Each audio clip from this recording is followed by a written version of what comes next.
Acoustic Alternatives from Grove Studios in Ypsilanti, the studio that has been my host for, I'd say, 95% of the podcasts I've done. And it is because of Grove Studios that I started doing a podcast in the first place. I say that a lot, but it's absolutely true. They believed in me enough to say, hey, we really want you to do something at our studio. So if you're a musician in the Ann Arbor, Ypsi area, or Detroit area, and you don't have a place to practice, this is a great place to practice. They've got several rooms to my left that I've blocked out today so we don't have any sound bleed from there.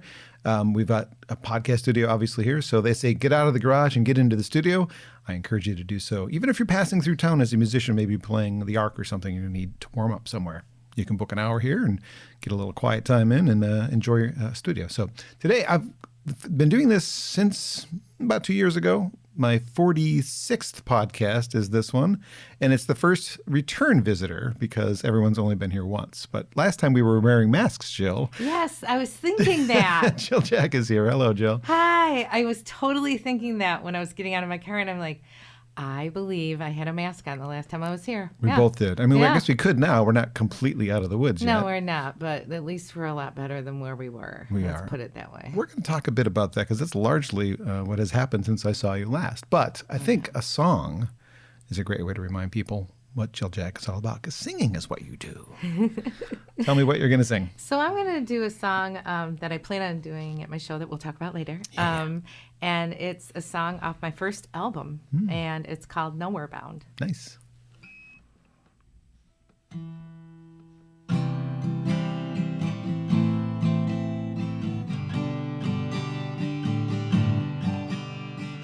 Da da da da da da da da. I've got a lover. He reminds me of restless waters. What I'm thinking of all the while, running scared and out of touch. In his mind now, he's nowhere bound.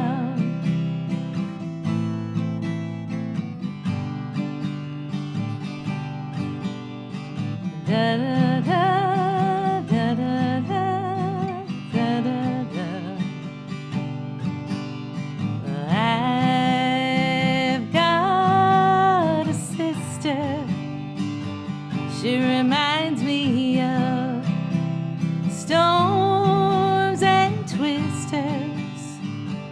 What I'm thinking of all the while, running scared and out of touch. In her mind now, she's nowhere bound.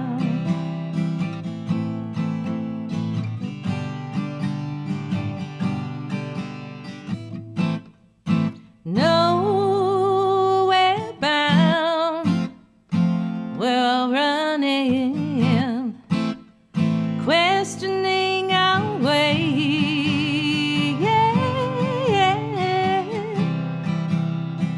Da da da da da da. I've got a lover. He reminds me of restless waters. When I'm thinking of all the while, running scared and out of touch. In his mind now, he's nowhere bound.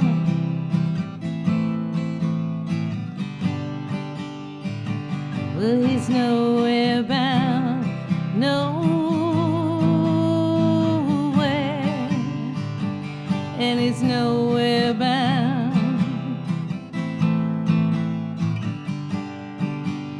Yeah, yeah, da da da, da da da, da da da.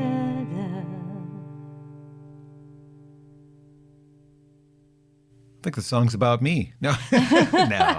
It's about all of us at some point in our lives, don't you think? Probably. Yeah, I absolutely. felt like it could be about me because I'm not sure where I'm going anymore. Well, you know, I think what I've found, especially in the last year, is that for so long, I always knew or thought I knew where I was going, right? And we have our plans, and then life laughs. And so, John, I just want you to know that no one really knows where they're going, and we're all kind of nowhere bound. And when life opens the road, you have a choice to take it. That's all. Fair point. Well, you're back today because your annual birthday bash, which has been kind of interrupted being annual, especially near your birthday, is back January 14th at the Arc in Ann Arbor, and proves to be a special affair, as it always does, with special guests. I'm sure you've got the full band this time. Yes. So often when we visit, it's you and me and a guitar. We've had Mark with us before on visits that I've done with you over the years, but full band in the studio for an interview, it's hard to pull off. So the magic, I love your solo, but like the magic of a Jill Jack show sometimes is that interplay between the band and just how it plays out on stage and the energy. And you're one of my favorite live performers. So it's wow, thank you. Yeah. Gosh, and you've seen a lot, so that makes me feel incredible. Well, thank you. You just have such a passion when you're up there. We can all tell that you're loving what you're doing, and that's part of, for us, as enjoying the show, we need to know that you're having fun too. Right. So. Well, I always said, and I've told some of my dream big clients too, if you aren't having fun, and I learned that actually from all people, my father, who was not a performer, he was an actor, but one day I was cranky years and years and years ago during one, we had a band fight, and this was early on in my career. We came out, and we were kind of grouchy, and I didn't know Bob Seger's manager was in the audience. There's a lot of kind of important people in the audience, and we were all cranky on stage. And my dad came up to me after, and he said, people come to your shows, and they pay to forget about their problems, not to see yours. And it was the best advice he had ever given me, and I took that to heart. And from that day forward, I didn't care what was going on in my life. I went on stage, I left it backstage, and I share the love, because that's really what everybody comes, is just to really feel the love and just lightness. I get that in a relatable way. I think you know me well enough to know that sometimes I battle with depression or sadness or whatever it might be, but what I've found is over the years, even if I'm in my worst mood, if I come into to a radio station where I no longer actually work and do things on the air or something like this, I turn on that microphone, and then suddenly all of my problems are gone for 5, 10, 30 minutes, whatever it ends up being. It's because I'm doing something I love. And I imagine that that's the same thing for you when you're on that stage. Like, you can be bummed out about something, but you get up there and you're like, look at all these people who came to see me. That has to be healing in its own little way. It's healing. I try not to put too much emphasis on the amount of people, because, obviously I never call to find out my ticket sales or anything, but being on stage is ethereal. It is a place where time stands still. And the joy, I saw my boys in my band for the first time last week. Oh my gosh. And we all start crying. It was an emotional thing. And I sang one song with them, and they all turned around and looked at me like, is she still standing? I kind of bent over and just thanked God. And I was just like, oh my God, my voice is still there. The band, the magic's still there. And it was just such an emotional thing. And we just sounded so good together. Yeah. For those people who haven't been following you regularly, they're probably wondering, what are they talking about? Right, well, exactly. Last year's show didn't happen in January. No, I got COVID for my birthday, and it was horrible. And I really thought that was the end of it. I'd just have the COVID and move on. But I had long COVID, and then really it was taking me a long time to recover, which I had heard was normal. And I thought going back to the gym would be a good idea to help my endurance. And I ended up having a heart attack in the pool at the gym, which then in the emergency room they said, you are in the middle of a heart attack. But then they found that my heart actually, through I can't remember what that test is called, that they EKG? No, it's a wire through your wrist. It's a heart cath. Yes. And there's a lot of tests, put it that way. But basically my heart is in very good condition, but just the virus attacked my heart, and I had myocarditis, which was debilitating for months on end, and couldn't walk. It's almost like it didn't happen. It's coming up to a year, and I literally just started feeling better about a month ago. And that's because the virus also attacked my brain. And so it's attacked other people's liver, kidneys. You hear all these stories. It just decided to go for my heart and my head, and that I find that very kind of interesting. So there'll probably be a song in there somewhere at some point. Yeah. Yeah, but I'm doing good now. Good. I've heard it.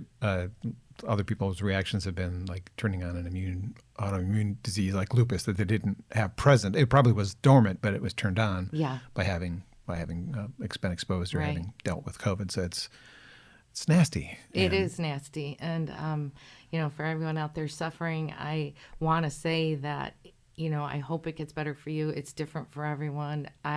When I posted on Facebook, a lot of people reached out to me who were going through the same things. And it was nice to talk to people who understood my language, who understood. Because if you try to tell someone who doesn't have it or didn't have it, there's no way to explain the feelings and the physical things that were going on in my body that I felt like I was losing my mind. Horrible. Yeah. So this 2022 calendar year, how many shows have you done? 2022? Yeah. Just a handful. I mean, I tried to go back in May, and I did a Nor'easter Festival, and that was it was a 3-day festival, a lot of shows in there. Saw you there. And I did not feel well. And I don't know if anyone noticed, I tried to fake it, but I thought I was going to pass out on stage. Couldn't tell. But then I knew I was just dialing it in. And then I had another show in June, and that was my last show. I thought I was going to pass out and literally start crying on stage. And I didn't want my fans to see me like that. And I said, I have to have a come to Jesus meeting with myself and decide. And we were just going to do a couple weeks. And I thought, no, I really need a long recovery time to be able to get back to where I was, or to a new person is the way I like to look at it, the new Jill Jack. You want to put yourself on stage in your best possible condition. Yes, absolutely. Because if I'm delivering only half a song and I'm worried and I'm looking on stage to see where the safest place to fall or faint, then you're not putting on a good show. we didn't come to see that. No, you didn't pay for that, and I don't want to deliver that. I want to be comfortable and calm and confident. Yeah. Great. So the big show, again, it is January 14th at the Arc, thearc.org for more information, jilljack.com for information as well. And tell me what you can about what we're going to expect at this show, because I know there's some surprises. No, I decided, I was talking to one of the artists that is going to be a special guest, and he said, maybe you should just tell them so that, one extra person might buy a ticket knowing that they might know someone. So as I was reflecting, and I always did something, there's kind of theme with these ARC shows, and, Elvis was always involved somewhere because I was born on Elvis's birthday. But this year, it's a big birthday, and I'm kind of freaking out about the age thing, trying to wrap my head around it. And I'm going to be 60. And 5 years older than me, my friend. I can't even. I don't. You Well, don't I look mean, it. I felt 110 this year, but right now I don't feel 60. I feel better than I did in my 30s. But I decided, if it was meant to be, that I would get a hold of everyone who somehow was a part of my career. So it started with my guitar group at church in grade school. And I believe that some of the girls will be coming. Then my first gig where I got paid drinks and quesadillas at a place called Sir Charles Pub that is now a dentist office. That's how you know you're getting old. Two guys named Norm and Bill. That was the name of their band. They let me come up and sing a song, and I just kept bugging them, and they let me come every week for like a year and a half. They're going to be there. We haven't seen each other in over 30 years. Wow. There's also Forbes Brothers. I don't know if you remember them, the country band. Denny passed away, but he wrote a song for me, and so we're going to perform that with the Forbes Brothers. Scott Forbes is coming down from up north. Scott Daly, who plays with Carolyn Streho, I was in a band with him and Alan Liggett called Third Nature with my ex-husband. They're going to come and do a song. Wow. And then the original Jill Jack band, Billy. Well, there's a band called Righteous Willie, which was J.C. Whitelaw, John Ross, and Billy Brandt. And we're going to do some songs. And then we're going to do some Jill Jack stuff that we did in the studio. My daughter and my ex-husband are going to be singing some like that song that Nowhere Bound. My ex-husband and I wrote that song together. So and then Johnny Allen, who I was Johnny Allen in The Appeal. I was The Appeal, and he asked me. He asked me. I asked him if he'd come and do one song. Now the funny thing is, my ex-husband got me that gig. He said, "Come to rehearsal tonight. They're looking for a backup vocalist." So I came to the rehearsal. I sang one song with him. He said, "Great. You're in." I said, "Okay, when's the gig?" He said, "Tomorrow." And I was like, oh my God. And I had no stage presence. So I would sing and then I would hide behind the curtain and then come and sing and hide behind the curtain. And we laughed about that. And actually, we're putting a Christmas song out. Johnny said, "Would you mind coming and singing vocals?" And I hadn't seen him in 25 years. Wow. So it's going to be really incredible. And then the regular Jill Jack Band will be the second set. So, yeah. Incredible. That's quite an undertaking. Well, that's what Billy said to me. He said, Billy Brandt, we all know him very well, obviously, and he was a big, support and also producer and your label. And my label, my first 4 albums, and has been in my life for a long time. And he said, "Why are you making it so hard? Why don't you just forget it? Just do the Jill Jack Band and have us play." And I'm like, "Billy, this is what I want to do." And he said, "Well, I want to play more." Of course he does. And I said, "Well, you will play, but it's important to me because I don't know what life's going to be. You know, at this point, what I've learned in life, it's unpredictable, and I'm going to take what I want to do, and this is what I want to do, and it's not too difficult, and it's going to be beautiful if it all works out. And if it doesn't, we'll just play another song." You tried. Yeah, whatever it is, I got plenty of music to play. So it's all good. Billy's your Graham Parsons, is he not? He is my Graham Parsons in Emmy Lou's song, yeah, for sure. I was in his car when it talks about. You're talking about that song, Emmy Lou, it's Emmy Lou, and we were in his car. I was depressed because we played some bar the night before, and it was horrible. And he said, "Well, here, this will cheer you up." And he played an Emmy Lou Harris album, and yeah, he turned me on to Graham Parsons actually. There you go. Yeah, we've done quite a few duos that him and Emmy Lou did, and it was great. Yeah. Jill Jack is my guest today on Acoustic Alternatives from Grove Studios. An upcoming show includes January 14th at the Ark, her birthday bash, and there's other shows coming up as well at the Howell Opera House. And even if you check her schedule, you can see her performing in July and December of next year. Yeah, well, the minute I put out that I was feeling better, my phone started ringing. So there will be, I make sure that I'm going to be intentional. I'm just not going to take any gig and every gig and make sure I'm working. I was a workhorse, and I appreciate the person that I was. But I also realized being sick, how much I missed family, friends, occasions. And so I'm going to be very intentional about my gigs this year coming up. Yep. How about another song to entice people to get to these? I was just looking at my list. Thanks to John. He helped me remember what tunes songs I you have. wrote? Yeah. So I think you like this song a lot. So I'll do this for you. Maybe. I think I should get a guitar pick out. Hold on 1 second. Can't help you there. I can. I remembered one, which is good because usually I always ask another guitar player, Chris or whoever's playing with me.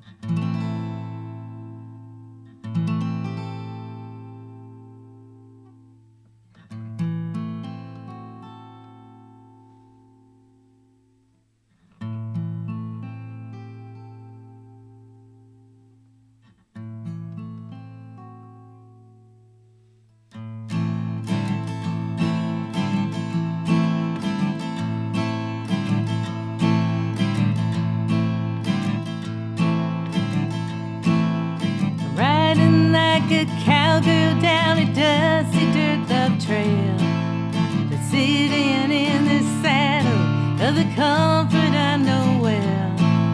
But rising up ahead as all the questions that I dwell upon. The Love Hotel. Oh, people come from all around to witness what I've seen. The Love Hotel, the future, and the passion that it brings. The spirits that have built these walls from fruit of their beliefs beyond. The Love Hotel.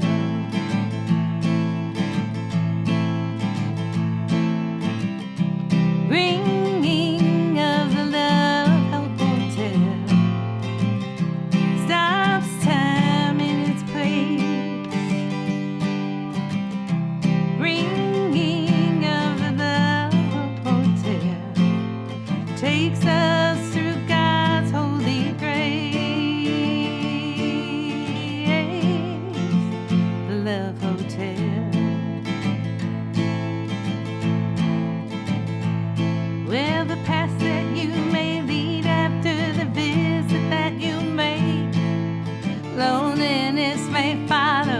but it's courage that you gain. Your strength more than the rising shows the journey that you're gonna keep playing the bride. You gotta take that ride. The Love Hotel. The Love Hotel. Just ring that bell. The Love Hotel. Ring that bell. The Love Hotel. Ring that bell. The Love Hotel. Ring that bell.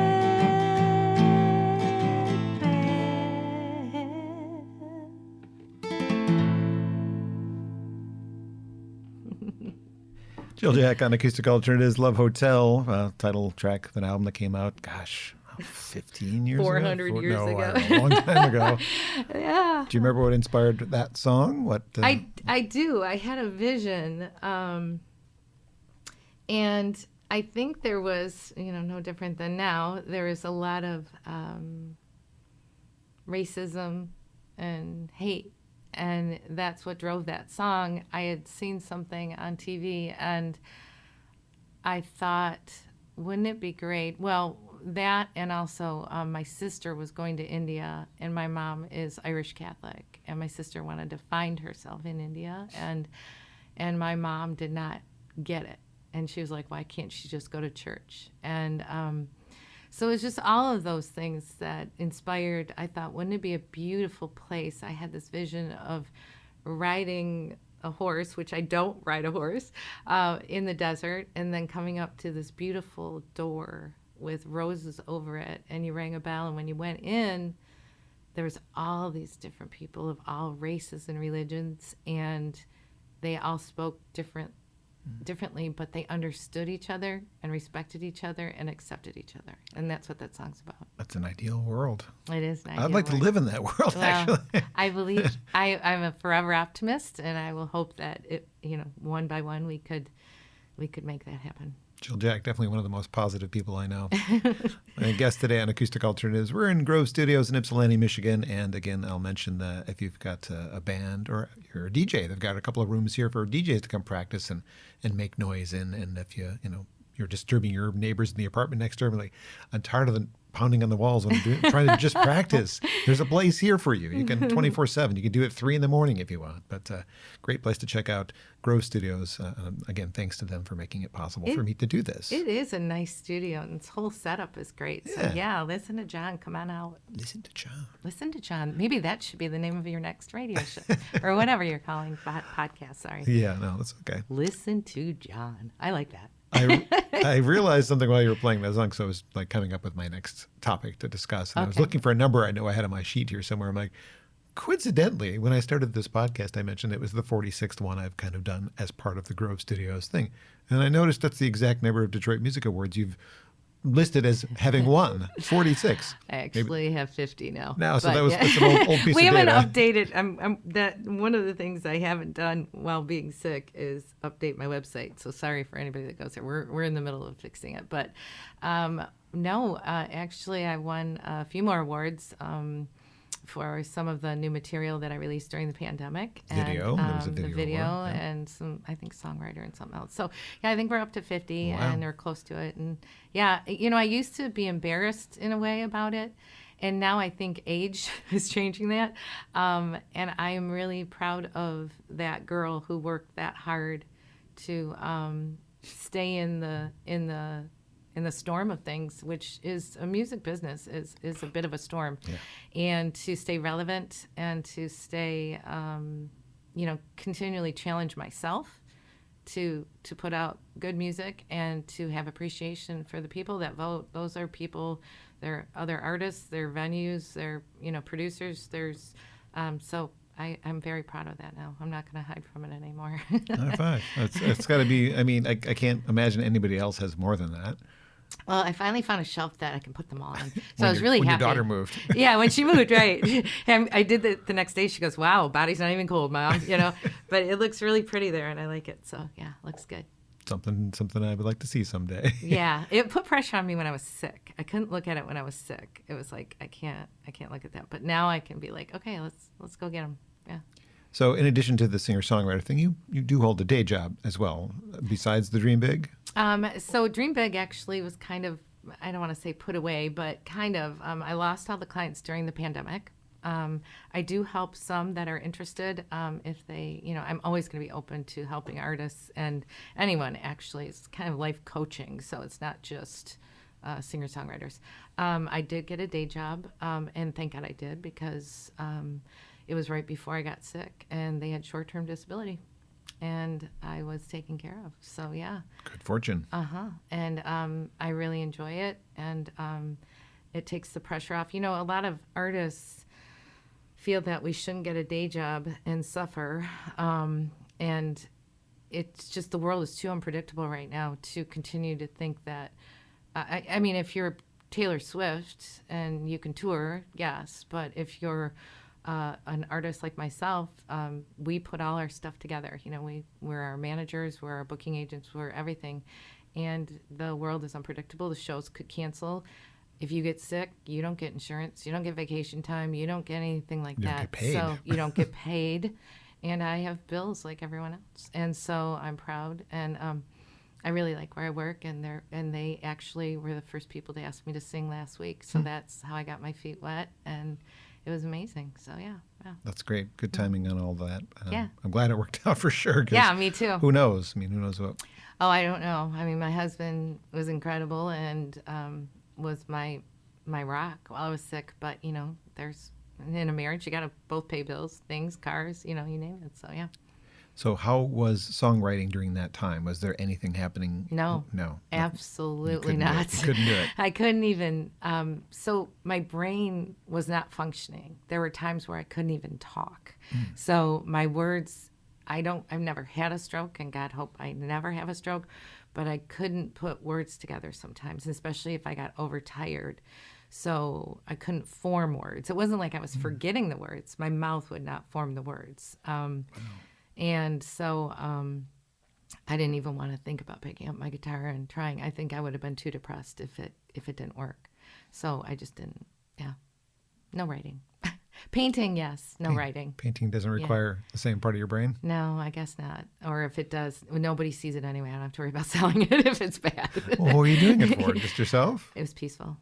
Yeah, it was very peaceful. Most of the time I was in bed. For the most part, I was in bed. Yeah. I'm sorry to hear that. Well, I caught up on a lot of movies. And I like documentaries. I think they're motivating. And so I watched a lot of positive documentaries because I eventually want to write a book. And so I watched a lot about writers, things like that. Yeah. Well, when you do write the book, I strongly encourage you to do an audio version where you're reading it, because that's the way I prefer to consume these musician autobiographies. Okay. When they're reading it to me in their voice, Yeah. I'm really getting the feel for what the stories are about. So, Yeah. I mean, there's been multiple audio books read by musician authors that I've enjoyed. That's a great idea. I don't know what the book's going to be about. I don't know if it's going to be about me, but I think I might at some point write a book about my life. Yeah. Look forward to that. Thank you. I've asked about your life. Speaking of which, those who tune into this podcast and are used to kind of a format of sorts where we dig deep into early life and we go into what's happening now, we did that already. Yeah. A little over a year ago, before you were sick. We did a deep dive, and we mentioned that we were wearing masks then. That's how long ago it was. Yeah. So if you want to find out a little bit about the backstory of Jill, this is your first time hearing this podcast, and you're finding this one, go back and look for the other one. I'll name this one like Jill Jack 2 or The Return of Jill Jack or something. Yeah, I like that. Return of Jill Jack. The Return. That's cool. She's back from not quite the dead. Were you scared? I imagine you were pretty scared. I remember my husband and I just talked about this yesterday because we had to go to a funeral, and we saw people we hadn't seen in a while, and they were asking about it. And I didn't remember saying this. And when I was going in for the emergency heart cath, they were wheeling me away. And I looked at my husband, and my daughter hadn't gotten there yet. And just for a split second, I thought, what if I don't come out of that room and I don't see them? And so I said, please tell Emma I love her. And then he told me this, and I don't remember. There's a lot of things I don't remember from that. But he said, I yelled down the hall, I told you you should have married someone younger. And I'm like, you're kidding. I don't remember that. And he was just like, that's all she could say. You know? Tell and him I love everybody her, what looked about at me? him. Yeah. No, I told him I loved him too many times. But yeah, no, it was, I thought that was funny because I am older than my husband. I'm a cougar. Yes. Well, you're on the other side. So, all right. So 60's coming up next year. What are your plans for, besides the few shows we've briefly glazed over, plans for keeping busy as a 60-year-old singer, songwriter, musician? Yeah, I Americana mean, artist? I think one thing I've learned with this experience is I'm not making too many plans and staying open, because it seems that you can make a plan, but what's that saying? If you want to make God laugh, make a plan, or have a Tell plan. him your plans. Tell him your plan. Thank you. But you know, people have been reaching out to have me sing on their music, on their songs. Mike Ward, I think he's an incredible songwriter. And so I'm going to be working with him on a song. Danny Cox, I don't know if you remember Danny's amazing. yes. Just Great. got a text from him this morning. He wants me to sing with him. Danny, if you're watching this, I miss you, brother. Yeah, we all miss him. Well, I see him. We stay in touch a lot. But and then so I'm really open to that, and I'm not putting a lot of pressure on myself to put a record out or anything, and I'll just see what happens. You know, I don't know. Dabbling in any other things? I know you did radio show. You had... I do plan on writing, and I am going to be taking art classes as well. So maybe we'll see some of the art then. You'll see some of the art, and then also some of it is available on note cards, you know, that I sell at my shows, and but also I am just really itching to write a book, and so I've been writing a lot, and so I think that seems peaceful to me. Fair enough. Jill Jack is my guest today on Acoustic Alternatives from Grove Studios in Ypsilanti. Would you like to perform another song? Sure. What would you like to do? I'll do a song called Breathe, something we all need to do. One way or another. Need to remember to do. Right.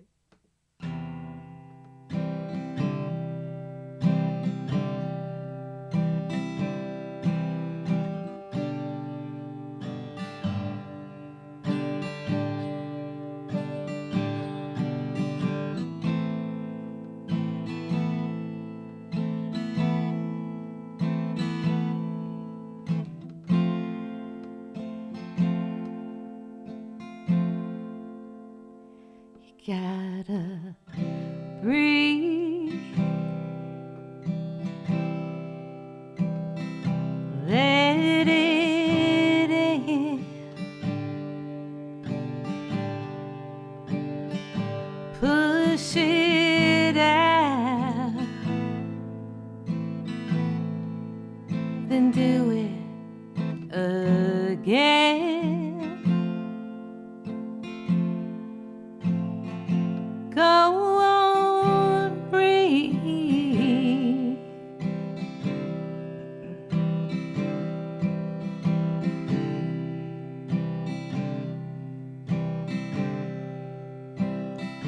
It's that fear. It cuts like a knife. Just tears through your soul and burns through the night. Go on, breathe. When it comes around and round, time and time again, you've lost all control. Then you feel the life suck it out of you till you can't take no more. Gotta hold on, baby, hold on. This is no time to go. You gotta let it in one more time. Go on, breathe.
You're clearing your mind out.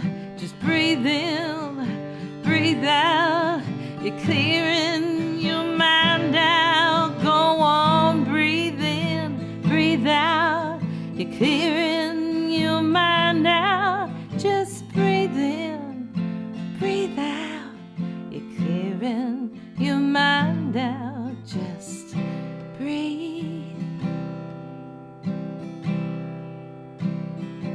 You gotta breathe.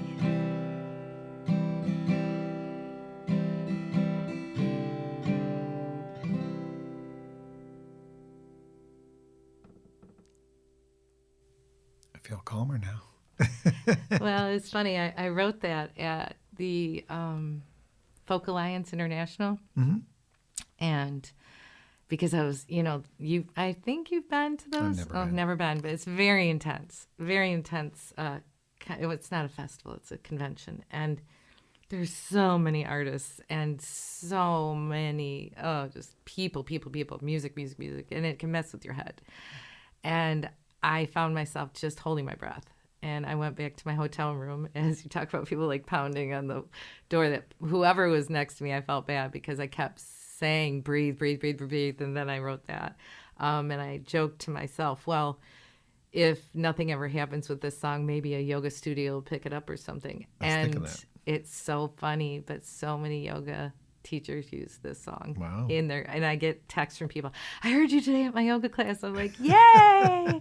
So I'm glad people got it, Maybe there's a whole nother market out there writing for yoga classes. I am really okay with that. Yeah. That's Wherever fun. people hear your music. Well, Billy and I did that years and years ago. People had asked us to play music during a hot yoga session, which is really difficult when you're playing a guitar in clothes and everyone else is like barely any clothes on and it's like 110 in there. But it's good for the vocal cords, actually. Sweating your fingers off. Yeah, so right. It was a little slippery there. But I think there's potential for music there too.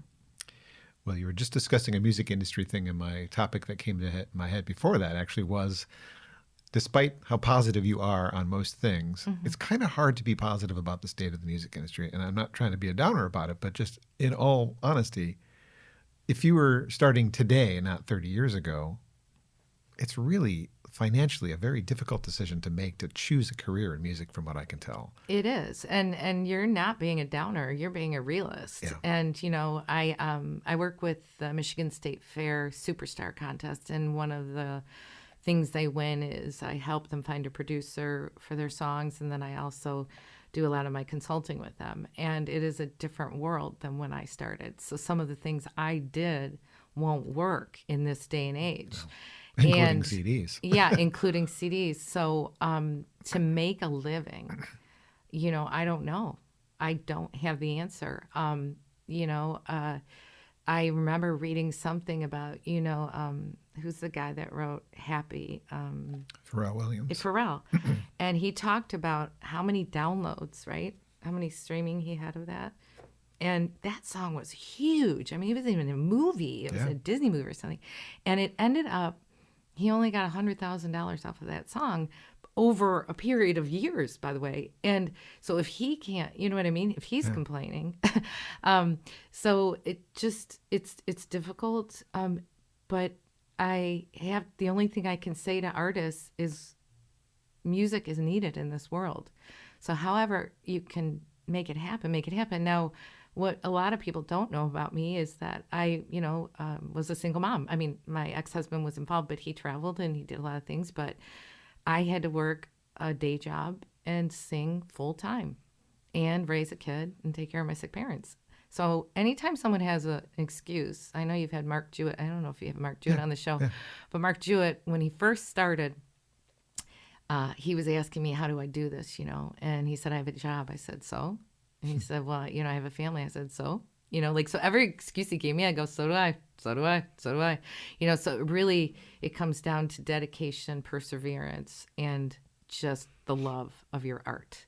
If you read, and what I do this a lot, is read about different artists, and I'm talking writers, painters, what they did before they went to their day job, people that actually you would never have thought had to have a day job. It's life-saving. if you ask me. So unfortunately, we live in a strange world where art is not appreciated financially. No. And it doesn't make sense. It's just like, sorry, all you football players, but football players that make millions of dollars, yet the teachers that we have don't make barely anything to get by. It doesn't make sense. The world doesn't make sense, but we're not really going to be able to change it. I can't change it in my lifetime, but I will continue to make music, even if I have to have a day job to do it. I mean, I doubt you would have a solution for how we could change that. But Right. like, have you thought about how do we change the model? Like, I've seen some discussion lately on Facebook about the Spotify model and how everybody's posting their fake. Like playlists or whatever. It's not just their playlist. It's like this. Can't think of the word, festival. That's this fake festival. Oh, yeah, I just saw that this morning, Yeah. and somebody said you should have Jill Jack on there, and I'm like, wait, what's the date? I had no idea. Then I realized it was a Spotify thing. I'm like, it's okay. basically who you're I'm a little playing the behind on most. that. Yeah. And then there's it was getting a bit of an argument about, okay, well, that's great, except Spotify pays 0.006 or whatever it is per. Well, people don't understand that, and even I think we were in a better shape 10 years ago, where at least we got 33 cents. Now we're getting, the artist gets 33 cents. That's it. So, one of the things I had told you before we started this interview, a friend of mine said, have you listened to your Pandora, channel? Yeah. And I hadn't.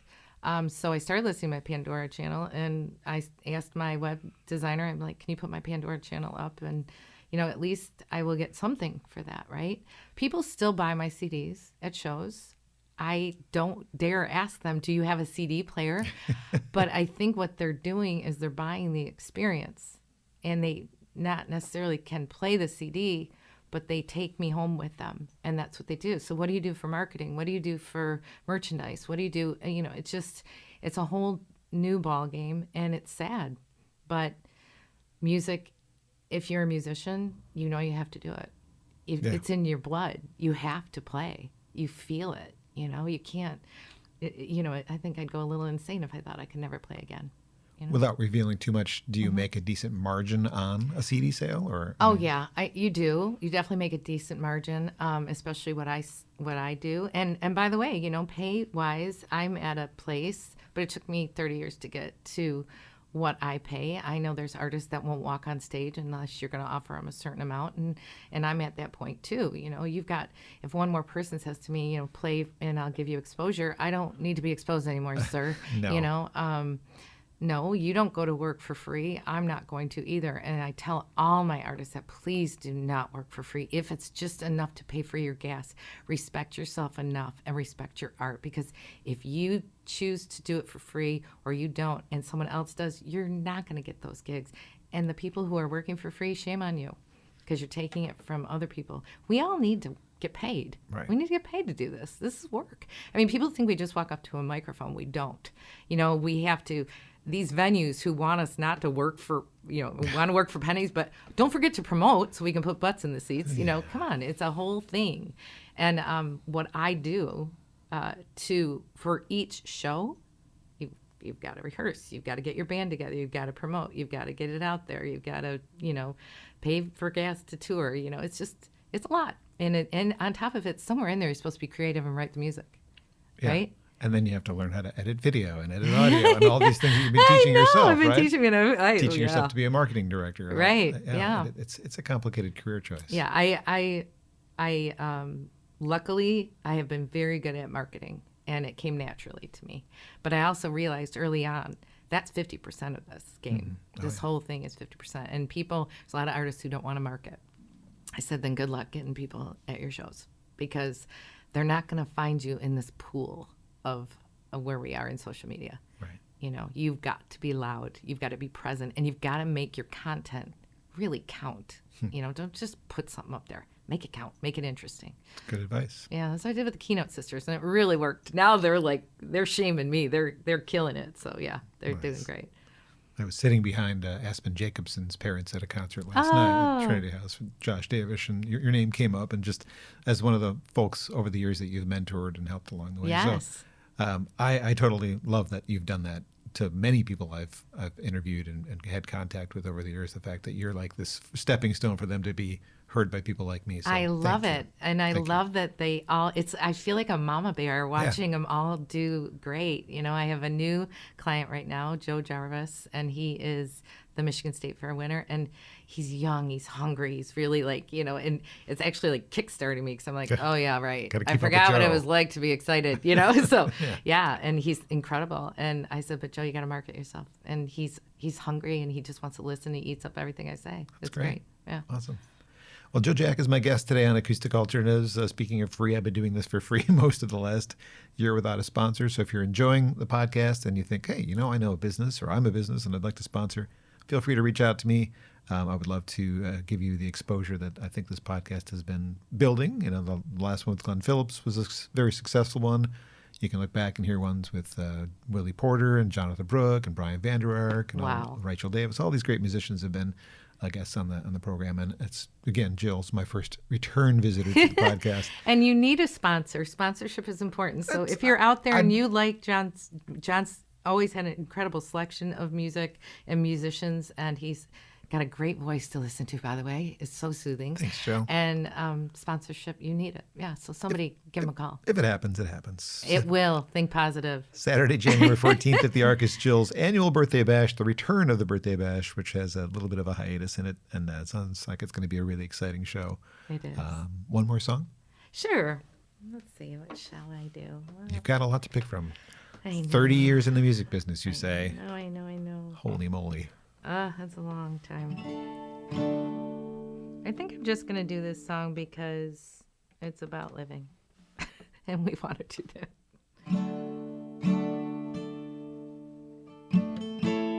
I'm going to tune my guitar, John, because I won't be able to get through this song without it. So why don't you ask those people a little bit more about sponsoring? Well, sponsorship. Or we can talk about something. Sponsorships are not essential to me surviving and doing this. I will do it and continue to do what I do to promote what I think is worth hearing. The point really of the podcast is to expose people to singer-songwriters that are in need of some attention. I mean, it's a thankless job in its own little way. I get a chance to have discussions with people about their careers and their long journeys. Chuck Brodsky was a really interesting discussion about his long journey and his love of baseball songs. I mean, it's been fun, and I will continue to do it as long as I can find the time. And even if it doesn't make me any money, I'm okay with that. But I wouldn't mind having this be something. Well, we appreciate you, and you need to. So I'm gonna just give you that lecture. There you go. Okay, here we go. That's better.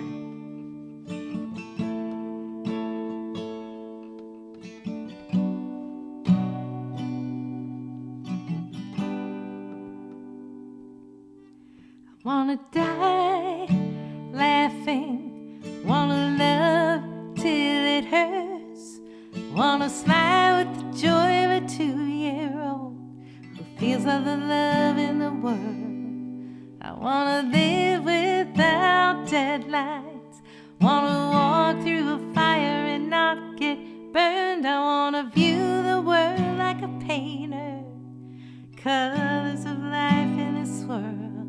I wanna live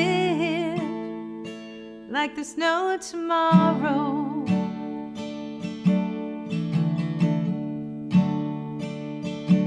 I wanna race to the finish, wanna run to the mile of breath. I wanna dance to a drummer that's always been playing in my head. Wanna kiss like the old movies, wanna stay in bed on a rainy day, wanna hear an old man crying when he's telling stories of yesterday. Wanna live, I wanna live like there's no tomorrow.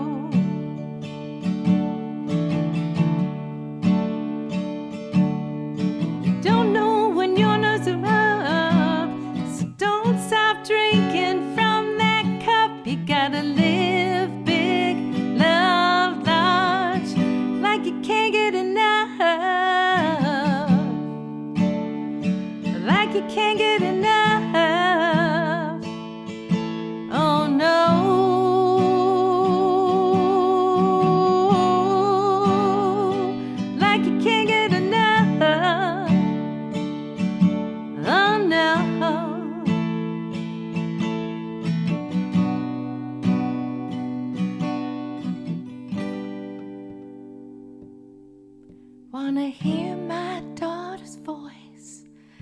say, Mama, I love you so.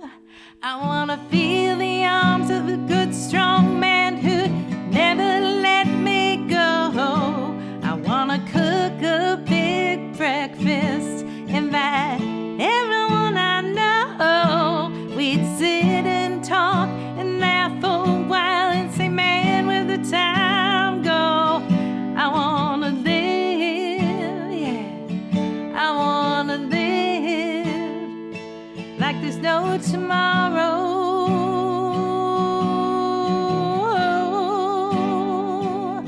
I gotta live, yeah, we gotta live like there's no tomorrow, no, no, no tomorrow. I wanna live, I gotta live like there's no tomorrow.